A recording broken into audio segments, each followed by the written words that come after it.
Hello guys, in this video I'm going to show you how to change your space to adult space on Quora. But first I wanted to tell you that don't forget to subscribe, because at 10,000 subscribers I'm going to show you my YouTube revenue statistics and my growth strategy, how you can make money online. So first open the app.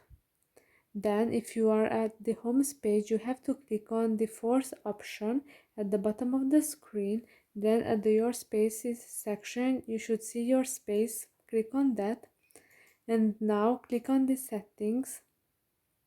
Scroll down and you should see the limited distribution section. This is another space. Once checked, this option cannot be unchecked. If your space should not be marked as adult, contact your support using this form. So here, if you click on that, will appear confirm making space as adult. Are you sure you want to mark your space as an adult space? This will limit the distribution of the space post to users who indicate they are okay with seeing adult content. This cannot be undone except by contacting Quora. So if you are sure, click on the confirm and then you are all set. So I hope this video was helpful for you. If it was, please consider subscribing and see you in the next one. Bye bye.